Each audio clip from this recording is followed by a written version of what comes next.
Hey guys, hope you're having a good Monday. You know, the atmosphere is really fluid if you think about it, and buoyancy really does play a part, almost like a boat or something where you have different densities come into effect. And that's what we're going to see, I think, today, especially with dew points here in the 70s, upper 70s at that, into the low 80s here across South Dakota into Minnesota. It's also very humid really here across the Mississippi River Valley, pretty much everywhere, even over to the Great Lakes. We're starting to get that moisture return here. But back to the buoyancy, what's happening? We've got some cold air loft that's going to be moving through here. Some very high dew points at the surface, high temperatures too, and that lift is just going to increase as we head into the afternoon. With that extreme updraft potential, severe weather on the table. Also the potential for some tornadoes too. In these areas, your significant tornado parameter definitely going up. Because of that, the Storm Prediction Center now has an enhanced area here from Wisconsin back into central and southern Minnesota as far west as South Dakota. These storms will start to pick up as we head into the afternoon and evening hours, and it could be an overnight threat for some of these areas. I'll show you on the future radar. So it's kind of one of those days where, you know, the evolution of these storms isn't really super clear. The conditions are there, so don't pay a tremendous amount of attention to the radar when we look at it, the future radar, because these runs, these short-range models get updated hour by hour. But the idea, though, is the ingredients are there. You've got your upper ridge here, and here's your trough, so to speak, swinging through this area as we move into the overnight into Tuesday. So by Tuesday, our threat now kind of moving here. A pretty decent cold pool of air back across the Canadian Rockies into the northern Rockies and also the Pacific Northwest here in the lower 48. That's going to actually bring some snow here into the mountains of British Columbia and Alberta. So get up around Banff, get up into the mountains. We're going to see some snow here. Back to the severe weather threat, though. This is the threat for some damaging winds. A significant area has been hashed out by the Storm Prediction Center here from western Wisconsin all the way back into South Dakota. Winds could gust up to 75 miles per hour in some of these. These storms will probably start out as individual discrete cells off to themselves, but the problem is when they start to bow together. And these bowing segments could not just contain damaging winds, but on the edges where you get those vortices, so to speak, there could be some tornadoes that form even outside of any supercells that form. So because of that, significant tornado, or rather the tornado outlook from the Storm Prediction Center, highlighting this area here from South Dakota into parts of Minnesota, and that does include Minneapolis, St. Paul. It's a little bit lower there, but still not a zero threat here for the tornadoes this afternoon. And of course, with the buoyancy in the atmosphere, there's going to likely be some hail with those updrafts that will just be pushing that air up high into the atmosphere, and those hailstones would likely form.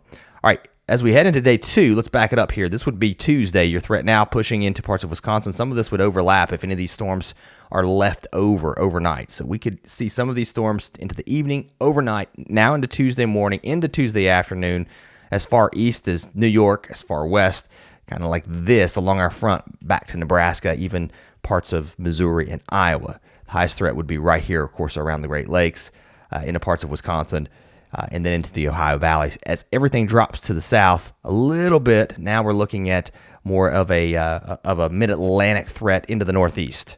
So pretty active over the next couple of days. Let's time some of this out for you. Again, take some of this with a grain of salt and just get the idea of what's going on here. Now, here comes your storm. Some of these could get pretty strong too, back across western parts of South Dakota. But watch these storms here. Some of these could get off to themselves, could create a few tornadoes here as we head into the afternoon and evening hours across Minnesota. And then that pushes east tonight. So this is Eastern time here in the time stamp. So take an hour off for Central time or Mountain time, wherever you are. Now things moving into Wisconsin overnight, and these again would likely be clustered up by this point. So a damaging wind threat pushing off to the east-northeast. Storm Prediction Center may take a look at some of this data, revise some of these areas, but you can see the idea of those clustered storms maybe even lasting into the early morning hours here into parts of Michigan, and then moving east. Now we're into Tuesday afternoon and evening, kind of a more of an easterly threat here, or I should say to the east a little bit further. Speaking of that, let's move the radar here. We do have some storms across the northeast. Again, some of these across the northeast could get strong into this afternoon here from New England down into parts of southern New England. And also watch these storms here. Some of the storms into the parts of the Appalachians could get a little strong from Pennsylvania down into the mountains of West Virginia. But the biggest threat would be here, back across again the Midwest and moving east once we move into Tuesday. night into early Wednesday morning, everything moving south here as our front drops to the east and south too. Let's take a look at the rest of the week. We'll kind of time this out for you.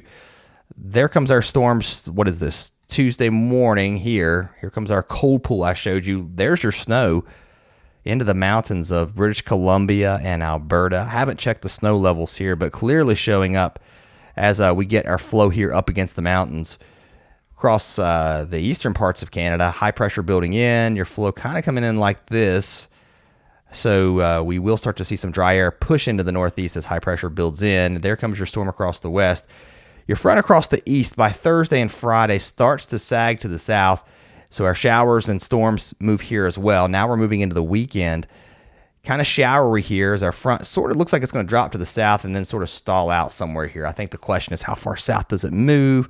Do we stay kind of soggy here? Cool Canadian high pressure building into the upper Midwest, into the Great Lakes, and that will keep us dry here with our front, I don't know, somewhere here. I know that's a terrible drawing, but you get the idea. And look at the cold air up in here. So there's your 540 line starting to drop south. We're starting to see it show up at least here into southeast Canada as we move into maybe Monday and Tuesday of next week. So signs of the change of season starting to show up once we now look at this, moving into the first week of September next week. So there you go. All right, check this out. Hurricane right now, hurricane season underway. No tropical cyclone activity expected in the next 48 hours. We go out 7 days.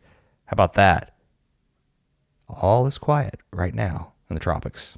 We are approaching the peak season. Interesting to see that, though, right? September 10th is actually the peak season for tropical cyclone activity in the Atlantic.